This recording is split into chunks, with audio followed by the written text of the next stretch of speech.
So take a deep breath. We're going to add to your wisdom and education here. It's my pleasure to introduce our next speaker, Ms. Sharon Scherzinger, who I've known for many years.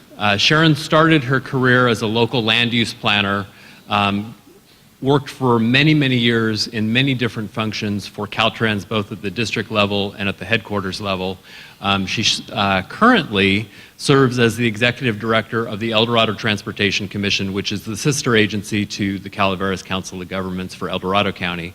And maybe most importantly for her presentation today is the chairperson for the Rural Counties Task Force, which is the joint organization by which all of the rural councils of governments and regional transportation agencies speak on policy issues. So without further ado, Sharon Scherzinger.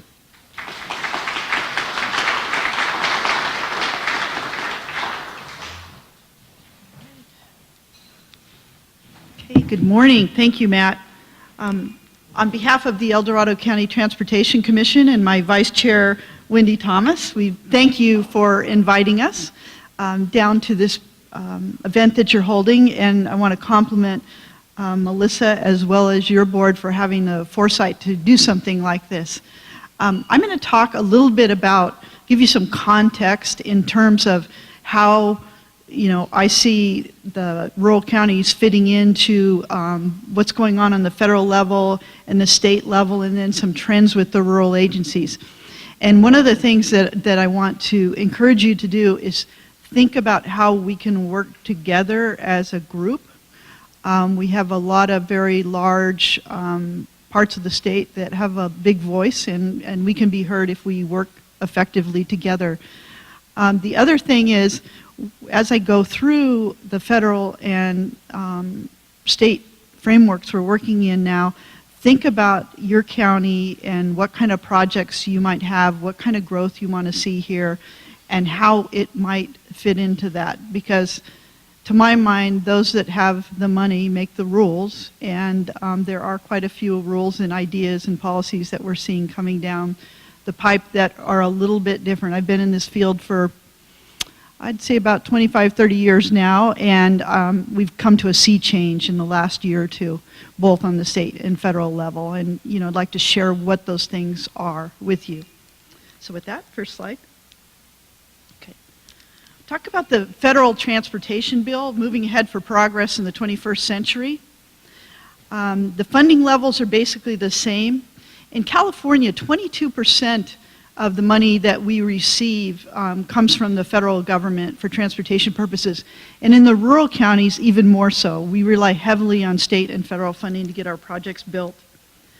There's an 80-20 split between highway and transit.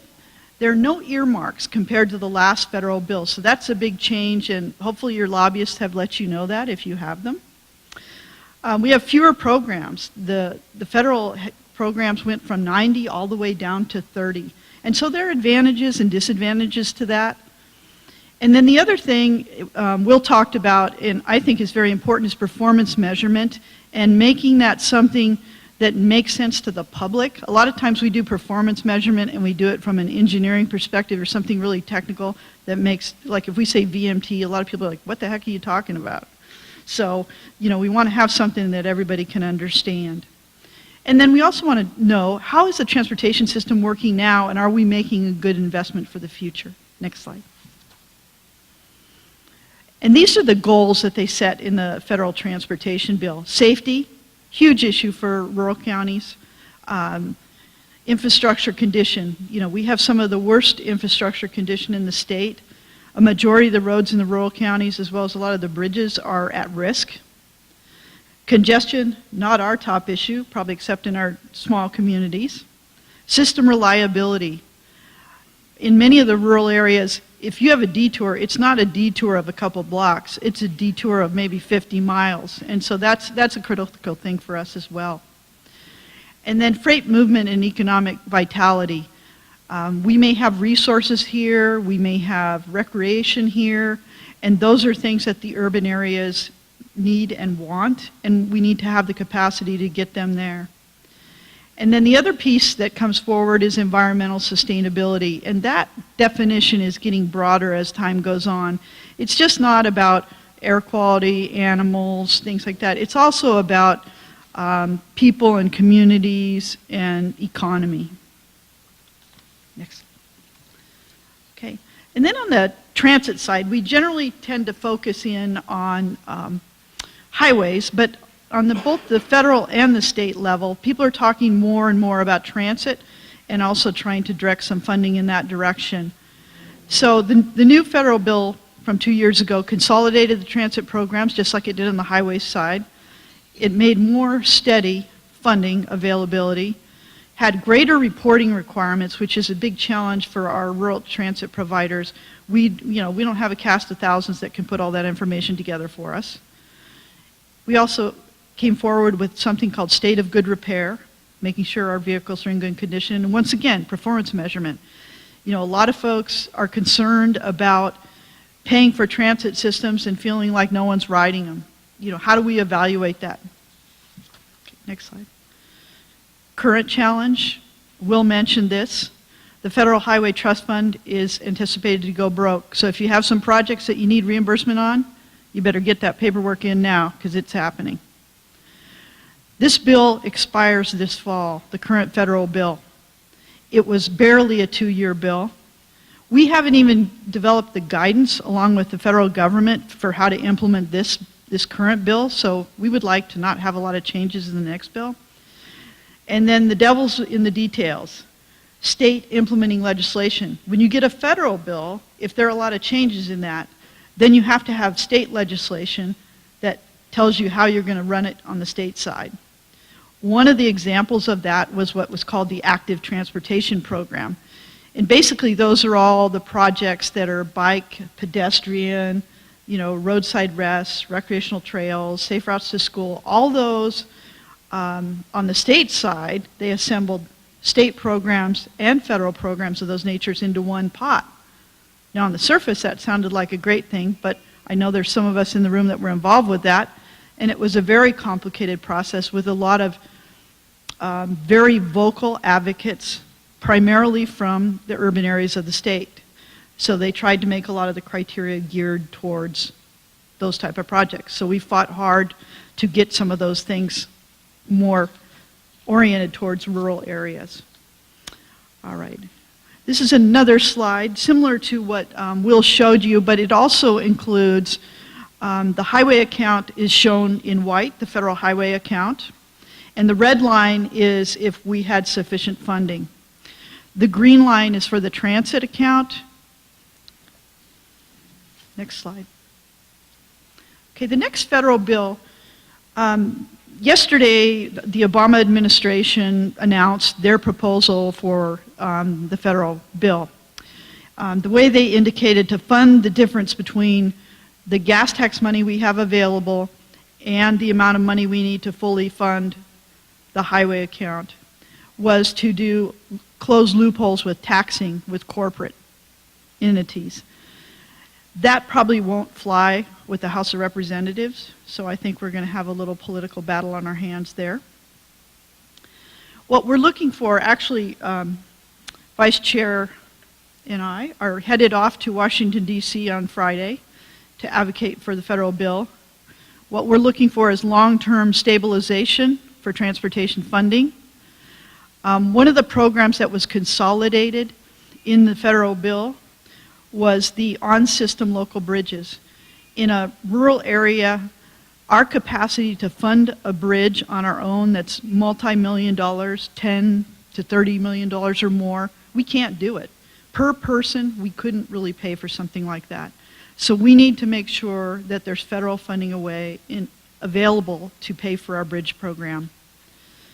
There's also a greater emphasis on using what we have more effectively. That means operations like timing your signals and maintaining the system that we currently have, taking care of our roads.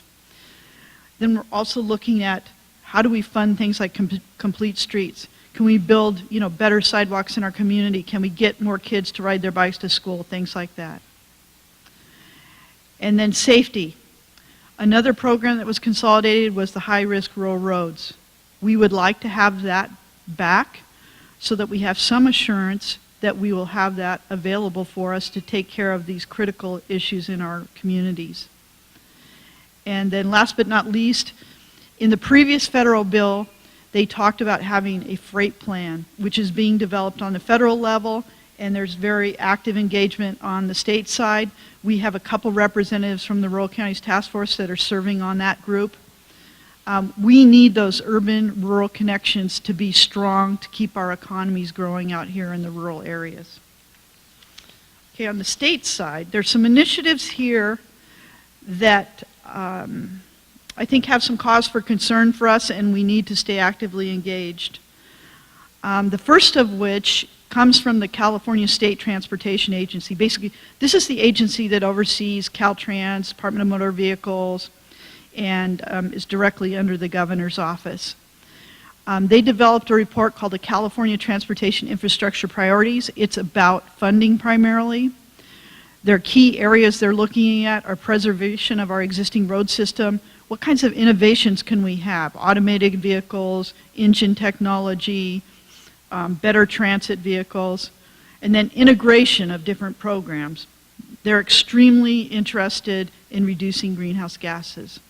So how do we integrate land use, transportation, and those type of things? Reforms, Will Kempton talked about those things. How do we get that transparency so the public trusts us and is willing to spend money on the transportation system again?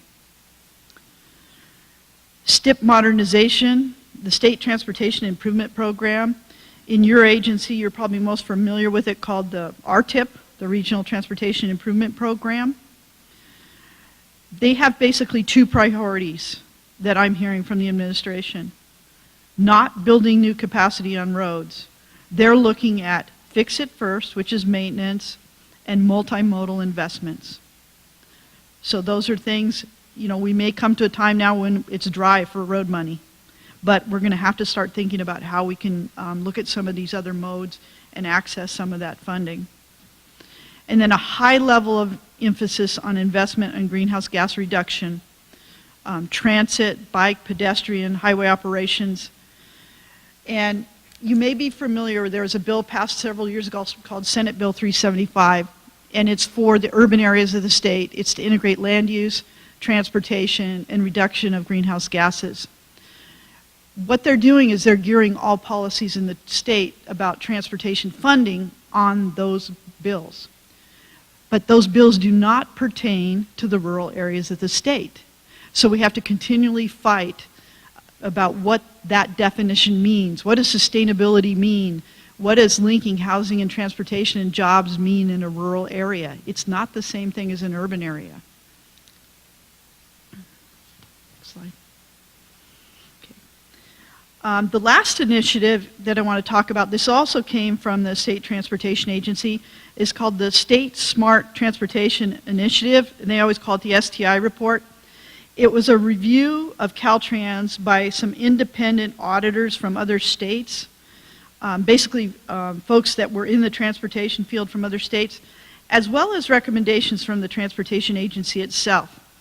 And these are ones that I want you to particularly pay attention to. They wanted Caltrans' mission was to improve mobility across California. Pretty straightforward. I think most people understand that. The new mission is definitely much more related to greenhouse gas reduction, integrating land use, transportation, and jobs. And those are going to guide the way they want to direct the funding. They're also very focused in on system preservation. They may decide that we don't want to spend as much money on the STIP, and we want to spend it on the SHOP, which are the funds that repair the state highway system. I don't know, but those are some of the things that are on the table right now. This is a concern, the CTC approval of individual projects in the STIP. Currently what happens is you adopt your RTIP, your list of projects, every 5 years, or not every 5 years, I'm sorry, every 2 years, and you forward that to the Transportation Commission for approval as a whole. And those projects are the projects that are directly linked to your transportation plan. Now what they're saying is they're not going to accept that from you as a whole. They're going to go through and they want to evaluate every single project you have on that list potentially. These are recommendations that they're investigating. And to me, that's taking authority away from us as a local government and putting it more in the state's hands. So it's something to keep our eyes on. They also mention the transfer of local serving roads to local government. And that's an example. I know I can see Charles Field from Amador County here, where they're talking about the potential of relinquishing some of the state highways that they feel serve more of a local road purpose, like potentially a state highway through your main street in your downtown. You know, on some aspects of that could be desirable, but the other piece of that is, how would we pay for it? How do we take care of it? You know, those are things that, you know, we don't have a lot of extra money to do those kind of things if that's not part of the package. And then this may be an issue more in an urban area, but I'm also concerned about it in the rural areas of the state. Negotiate maintenance costs when locally controlled STIP and other funds are used to add capacity to state highways. So, you know, in our county, we've just added significant lanes to Highway 50. Does that mean that we also get to pay for that and maintain it over the long term? Is that something that we want to take on? I don't think so, unless we have some other kind of funding source to help us do it.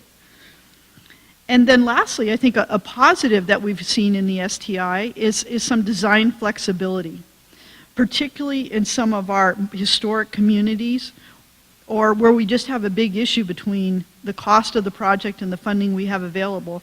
Having some design flexibility, obviously keeping in mind safety, you know, would be an advantage to us to being able to deliver projects more effectively. Okay. All right. Rural California. Who are we now, and what are we going to become, and why does it matter? I mean, how does it fit into this context I just described to you about, you know, the new federal and state regulations and policies that we're seeing coming down the pipeline? This is a slide that I think is really important. It shows the difference in population growth between 2000 and 2010. And we can see the areas that are kind of a sky blue and a very light blue are areas that had the smallest amount of growth in the state. Those are our counties. Those are our rural counties. And then the deep kind of blue-green, those are the areas where we saw the most dramatic growth in the state. So we're fighting an uphill battle with our population. Next slide. We're also seeing a change in terms of the demographic of our counties. We're aging proportionally more rapidly than other counties in the state. And so we have to think about, does that mean that we're having a larger proportion of retirees? You know, what kind of transportation system do we need? You know, if we're advocating for transportation funds, you know, do we want to have, you know, paratransit vehicles? You know, what kind of things would help us serve the communities that we're going to become in the future? Or do we want to try and reverse that trend and do things that might attract younger folks to our communities? I'd like my kids to live in El Dorado County like I do, but we need to find jobs for them there as well. And then rural counties have fewer people with more road miles to maintain. And that was a point that Will made. We typically, even if we had the capacity and the political will to pass a sales tax, we don't have the population and the commercial activity typically to generate enough money to pay for the roads. So what we need to have is we need to have that partnership with the state and federal government to get those funds into there. Okay. Now I know this is a study that we did, and we're not quite done with it yet. We did it in partnership with Amador as well as Placer, Sacramento, Nevada, and the Tahoe Basin, looking at who is commuting there locally, which of the local residents are using these state highways versus visitors. And what we can see there is the golden color in this pie chart is the people that are coming and visiting from outside our community, which is a positive thing because they're coming there, they're visiting our wineries, they're visiting Apple Hill, they're going to the Tahoe Basin. They're providing that new kind of economic activity that we're going to see, I think, in the rural parts of the state. However, when you have a population-based formula where we have a population, of 140,000 people on the western slope, and we've got 6 million people coming through our county trying to get into the Tahoe Basin, there's a disconnect there. So we need to talk about, when our rural counties are impacted by this recreational travel, how do we start generating more of that money coming up there? And I know you here in Calaveras, just like we in El Dorado County, have a lot of second homes. The people that have those second homes are from the Bay Area. We need to develop an alliance with them to talk about how are we going to work on this transportation funding situation that we have as a state as a whole, not just individual jurisdictions. Okay. And then this slide is a picture of the Sacramento region, a little bit larger. This area up here at the top, the dark green, you can see Folsom Lake. That's the El Dorado County portion. The other thing that's happening is that we're seeing more emphasis based on investing in disadvantaged communities. And that definition of a disadvantaged community is incredibly important for us as well. Because what they're basically saying is they go through and they get the demographic information, they identify things that they view as pollutants and income and things like that, and then they make a map, and what they're trying to do is distribute funding based on that. And in the active transportation program I was just telling you about for the bike and pedestrian projects, what they tried to do is use this model, which is called EnviroScreen, to distribute 25% of the funding.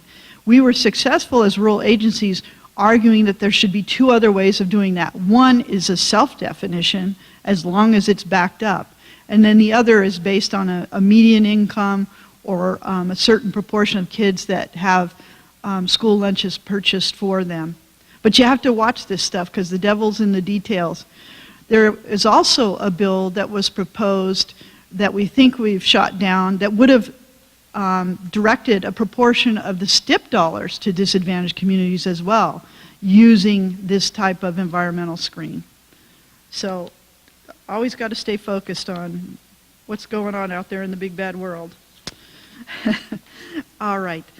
Rural strategy. I guess what I'd like to leave with you is that one size doesn't fit all. For our communities, I don't always use the term sustainability because for certain groups, that's a lightning rod. What I'm talking about is livability.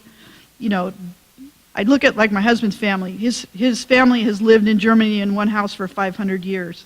I think it'd be great, if we could have some of those same things happen here. We may not want to build a community that looks like an urban area with a big transit-oriented development and all that kind of thing. But we can provide mobility and do things like reduce greenhouse gases and build our communities if they provide us that flexibility and let us participate in things like cap and trade funding. We're paying those fees for cap and trade just as much as anyone else is in the state, so we should have those opportunities to access those funds. Fix it first. As I said, California's rural roads are at risk. The Rural Counties Task Force, all 26 of our counties have gotten together and we're funding an analysis, a study where we're going to look in more detail at the condition of the rural roads. Then for all your executive directors, we can provide that information so when we go to meet with our elected officials and the public, we can say, we've got proof here. Our roads, our bridges, they're in really bad condition. So we actually have some factual basis from which to do that. And then funding equity. I've mentioned a number of things. We always need to watch. They're always trying to do formulas based on population. And to me, the state and federal government serve a larger role. They look out for the connectivity internationally, nationally to other states and between regions in our communities. We need to make sure that we have access to jobs and schools and medical care and an ability to build a community not only now but for in the future. And so we're always on top of that. The other areas, when they base a lot of the funding on congestion and greenhouse gas reduction and not spending money on roads, they'll want to spend money on connections to high-speed rail and high-speed rail. But in terms of reducing greenhouse gases, making an engine in an automobile operate between 25 and 60 miles an hour is its most efficient in terms of burning gas. So that's just something to keep in your hip pocket. The other thing is the composition of our legislature, and Will touched on this as well. You know, we basically have a 60% Democratic, 30% Republican. So unless it's a pretty significant issue, a lot of our Republican representatives from our communities don't typically have a big voice. And so we need to figure out ways to talk about how we can participate in some of these programs in a way without being too positional, if we're going to get any money to our communities at all in the future. And then lastly, if you remember nothing else from my presentation, this is the one slide I want to have embedded in your mind. When people talk about spending a lot of money on gas taxes, if we look at, you know, the top two things, in my lifetime, we didn't have cable, we didn't have cell phones. You know, people spend more on all these things than they spend in California. The average driver pays $368 annually in gas taxes, including state, local, and federal taxes. So I'm sure all of us in this room drove on a road to get here today, and probably every single day, or they ordered something off Home Shopping Network that was delivered by UPS. And to me, it's a time to start talking about what are our priorities and how do we want to invest our money. Thank you.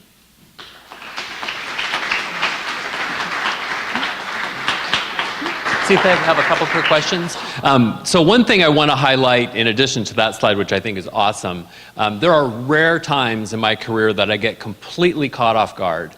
And the fact that the federal government essentially stepped out of funding the bridge program for local roads still shocks me today, a couple years later. And so that's something to really highlight. A question for Sharon that I wanted to start and then see if maybe you have a couple. As I project to the COG board meeting next month, you talked a lot about existing legislative proposals and a lot of places where the rural counties need to band together and have a voice. Mm-hmm. And they have mechanisms to do that currently through CalCOG, through the Rural Counties Task Force, through RCRC. Right. Are those sufficient, or are there additional mechanisms that we should be looking at in this community to make sure the messages are heard and actually implemented? My personal recommendation would be to speak with your individual state and federal elected representatives and, you know, let them know specifically what some of your concerns are, you know, after what you've heard today.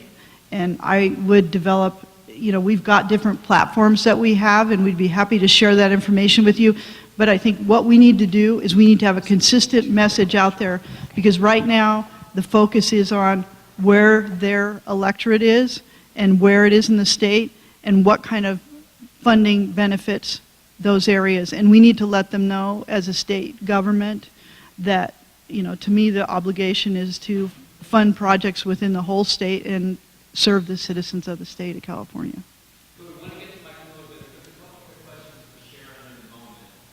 Marty.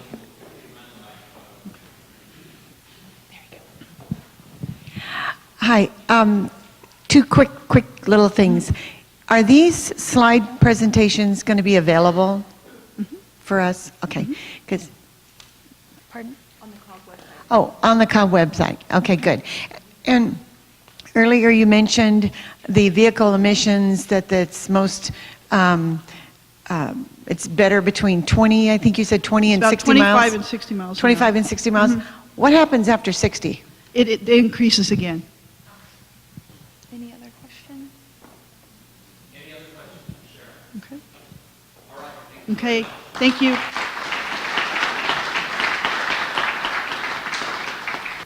At this time, I'd like to introduce Mike Miller. He's our interim public works director for Calaveras County, and he's going to do a presentation on local issues and opportunities. Thank you very much, Mike.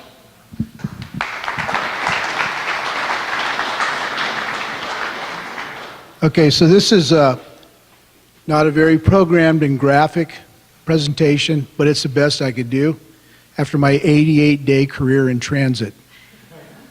That's 1/5 of the responsibilities of the Public Works Department. So I just give you a little background on myself. I'm still breathing. I had a 40-year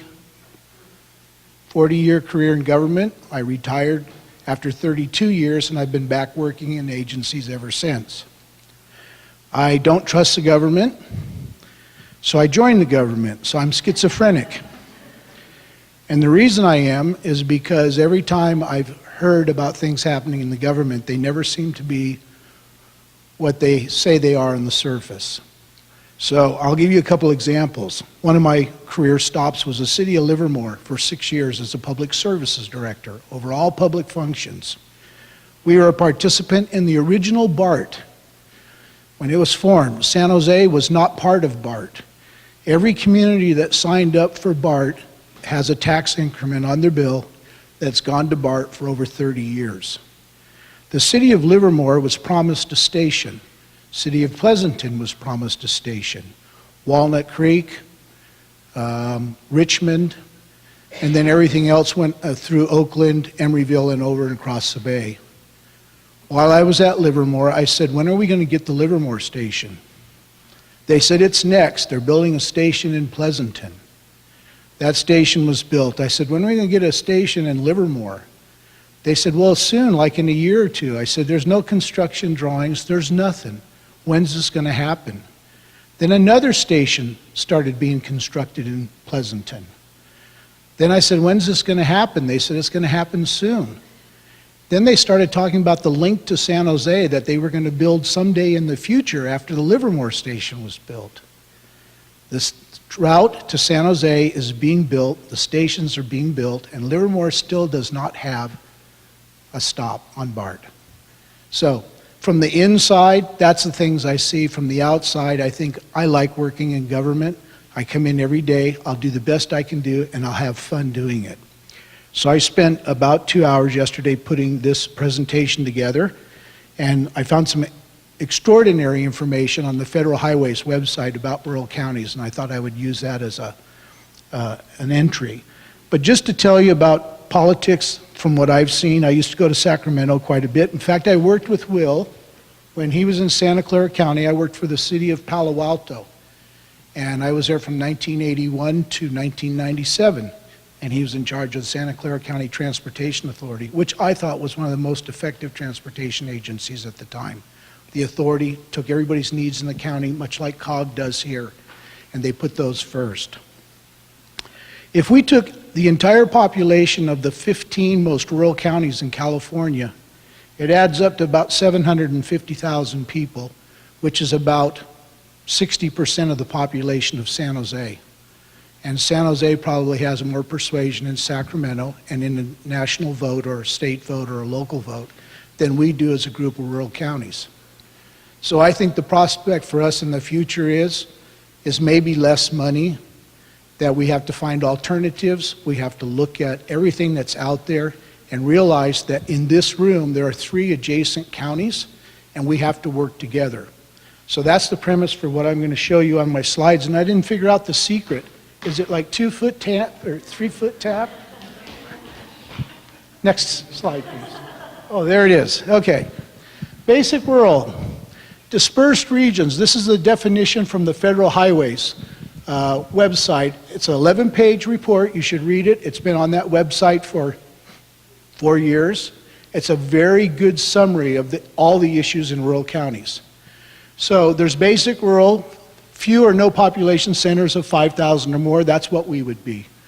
Developed rural with 1 or more population centers of 5,000 or more. I think Tuolumne County has 55,000 approximately. So as a county, you're the largest of the 3.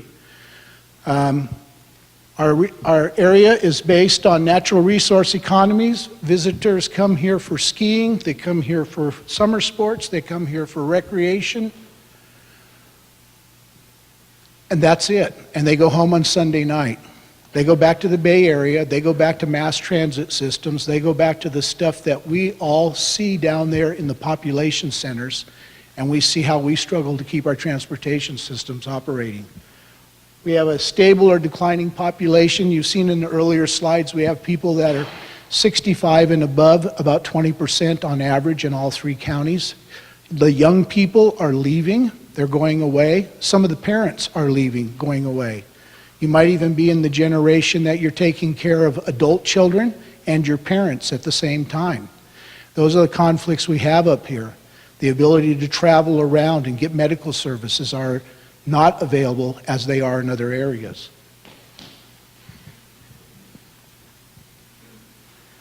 Okay, declining population I talked about, lack of funding or newer upgraded roads outside federal aid. We can barely hold together what we have. In the 1970s, roads in California were so bad that there were lawsuits, people were suing because the roads had potholes and were undrivable, causing accidents. As a result of the court decision in the 1970s, many counties, maybe even up here, I wasn't up here then, started ripping out paved roads that they could not maintain and put them back to dirt. And we're getting close to that in Calaveras County. We have between 50 and 70 miles of dirt roads. I don't know the statistics for the other counties. We have about 500 miles of paved roads, and we probably have about 10% of the funding that we need for maintaining our roads adequately. Rail branch line abandonment, that's an interesting one. I remember about 10 years ago there was a rail line that went from San Andreas all the way down through Valley Springs, and I think it terminated down somewhere around Stockton.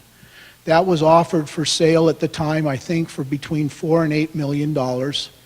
Nobody has that kind of money up here. The elected officials debated it for quite some time. And ultimately, the rail agency that owned it opted to relinquish the land back, give up the right-of-way, and take all the rails out.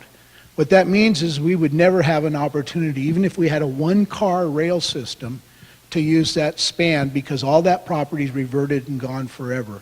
So that's not ever going to be an option for us. Over in Martell in Amador County, I think they have the shortest, steepest rail line left in the United States, which served the lumber mills in Martell and up the hill.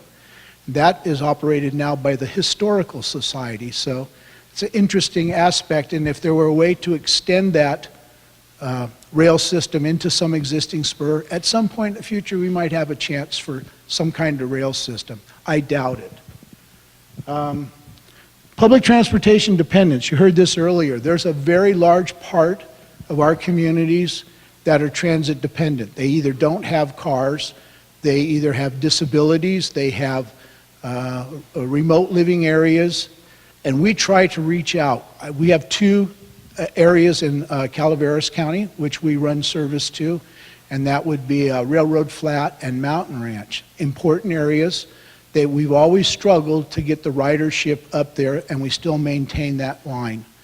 We have a line out to Copperopolis, which gets about the same participation, but our transit system is surviving solely on the main corridor of the line and going over to Columbia. I like that. Long distance between population centers. That's a big challenge for us. Steep upgrades, mountain passes. Nobody measures transit dollars and how many miles per gallon it takes to go from 1,500 feet to 4,000 feet elevation. So when you try to apply numbers and indexes to how much we should be spending and how much we should be receiving back, you can't calculate it. Every one of the counties in here has snow. How do you tell somebody that's sitting in Sacramento or Washington that the distances we get are about half for those buses that are traveling uphill? That's the kind of stuff my schizophrenic side says there's no way really to tell people about this stuff. You get excited about it, you get behind it, but legislation can't reflect all these differences and all these variables in our counties. And we're just hanging out here. I'm thinking in the future, that our future is working here. Okay, you've heard all day about county roads and bridges being deficient. We have 17 bridges that I know of that all have some sort of funding commitment that we can't make. You heard somebody earlier say that the match on their part of the bridge was a couple $1 million. We have a match on one bridge that's $6 million.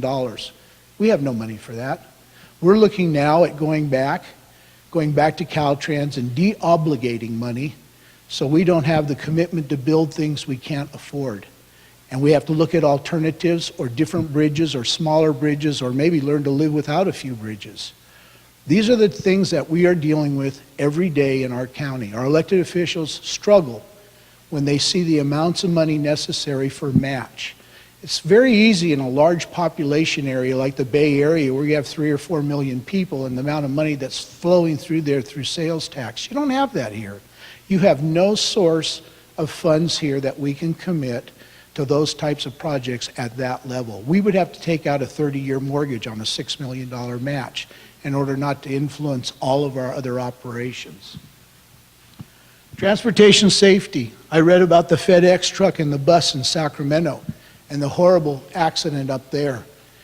And they talk now about putting a guardrail or a wire down a road that has a 50-foot unpaved separation right now. And every day when I'm driving back and forth to San Andreas from Arnold, I'm thinking I got a 4-inch separation that's yellow, that's dashed, and that's the only thing that's keeping opposing traffic from running into me.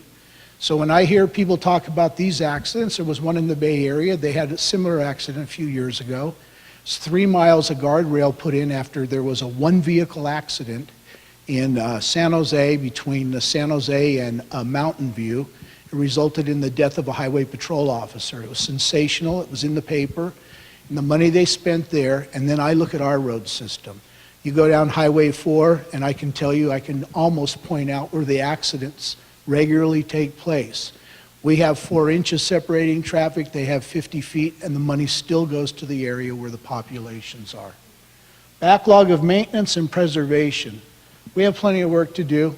It'll keep me busy for a few months. It'll keep the county busy forever. Funding for improvements for local roads and bridges outside the federal aid system, I don't see it. I don't see it coming anywhere. I don't see it coming from Sacramento. I really don't. We talk about cap and trade. I heard recently that the governor wants to defer a little more than that 20% to the new high-speed rail. I don't know how you can justify a high-speed rail when the rest of our road system is in the condition it's in. The level of service under proposed and active legislation, some which has been passed in Sacramento, is level of services calculated in CEQA for projects now. That's going to be going to measurement of emissions. So in my line of thinking, it's the closer you are to from where you live to where you work is a higher rated project, and the further you are, you're a lower rated project. Or in this county, if you have to travel 25 or 30 miles to work in your own car, you'd come down far lower on a list for transportation dollars than somebody that lives in a 5-story condominium in Dublin and walks across the street to the BART station and goes to San Francisco. Those are the kinds of projects that through this kind of evaluation on environmental impacts will get the money. The largest benefit for the largest group of people. You will not see that money coming up here. Migration, I talked about this a little bit earlier. Non-emergency medical treatment, youth seeking education, employment opportunities. We have a good segment of people going out of this county right now that go to college every day in Delta College, and we have people going out of the county going to Columbia. Fortunately, we have those colleges, but we're not seeing people staying here. Once people move from here, particularly younger people, there's a tendency to be down where the activity is in the Bay Area, and they're not thinking about coming back and making a family and a career in this county. And that's a terrible thing. It's one of those things that parents probably struggle with regularly, is to see their children maybe a 2-hour trip on a weekend. It's not just going down the block like some of us are fortunate to do. Shopping, internet, that's a big thing. I live in Arnold. When I first built my house 22 years ago, I saw a UPS truck a couple times a week.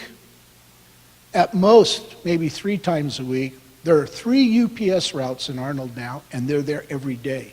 That's where our shopping went. In Arnold, after the financial issues of 2008, businesses that were there for 20 years before this happened are gone. Businesses that have come in the last 3 years have struggled to survive. All this has to do with population migration, or people not coming when the snow's not adequate, or summertime they just can't get the time to get away. We depend on those people coming here. Longer distances, we already talked about that, working families dispersing to urban centers. These are the issues that are really the crux of what we have as our problem in the county. Transit that we provide is one of them, but every one of these is an element that works against our transit system. Okay, what else could happen? All right, this is from the federal website. 4,500 communities with daily bus service compared to 23,000 in 1965. Some of you are looking at me and thinking, well, 1965 was a long time ago. Well, if you run the numbers and it's declining at the same rate, there won't be hardly any transit left in about 15 more years, at least not in areas like ours. Okay, we talked about funding shifting dramatically to major urban regions, federal assistance declining due to federal budgets, and system cost increases as population declines. The federal assistance due to declining federal budgets has been something that we've talked about for years, and it continues to go down. But the other aspect of this that we haven't talked about is our social obligations and our medical obligations and our retirement obligations are going up at a much faster rate than they ever have in the past. And without increasing the taxes at a personal and corporate level, the funds that they have are the funds that they will be using for those services, which will further reduce federal money coming to local agencies. New York Times, this is one of my favorite articles. On April 17th, I picked up the New York Times. I get it twice a week in Murphy's at Sierra Hills Market. Can't find it anywhere else except Starbucks. Then I'd have to drive to Angels Camp to get it. This was an article a man wrote, and it's Urban Future of America. And this seems to be a theme, not just in the New York Times, the Wall Street Journal.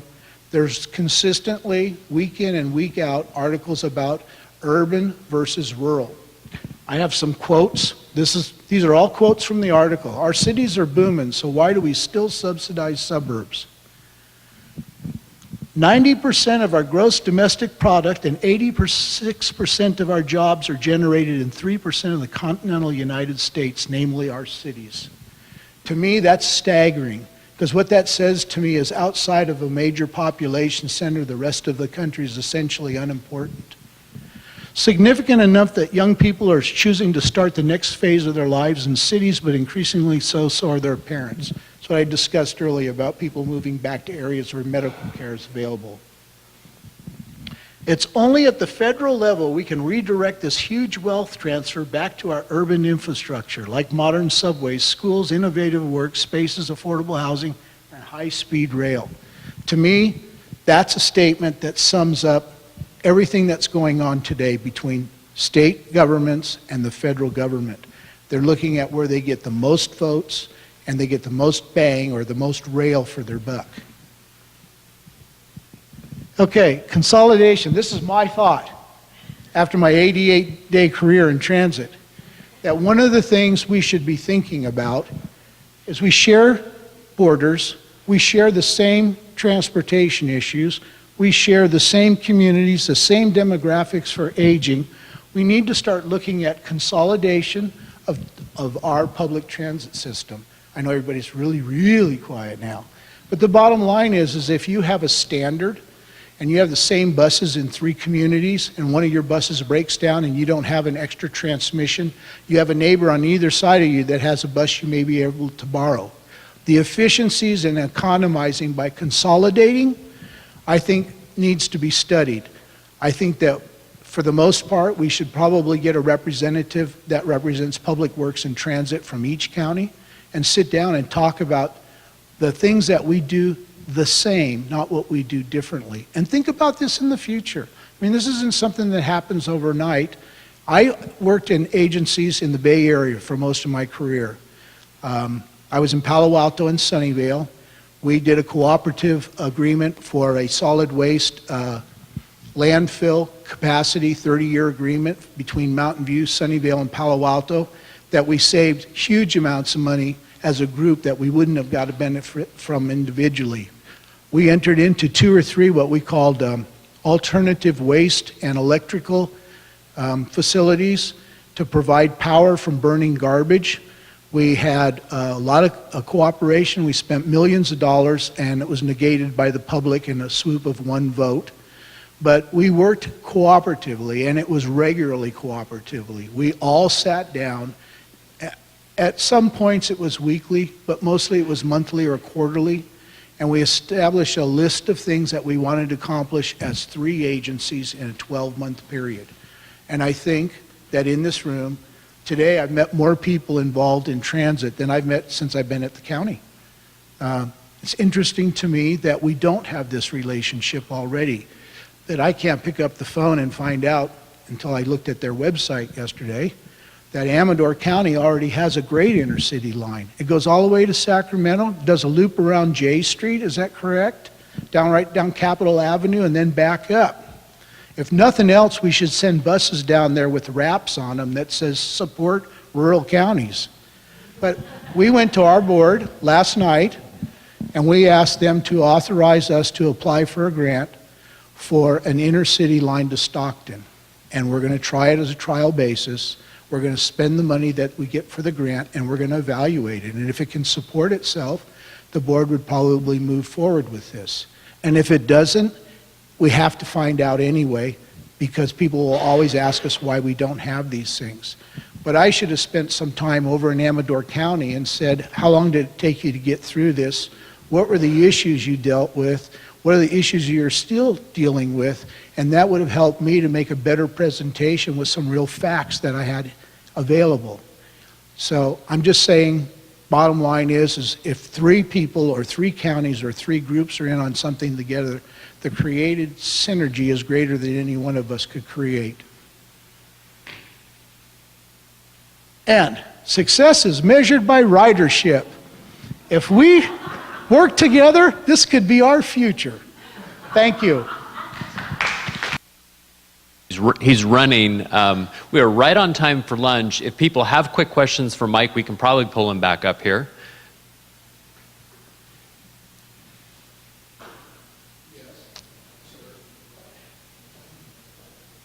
I'm going to trade Melissa microphones.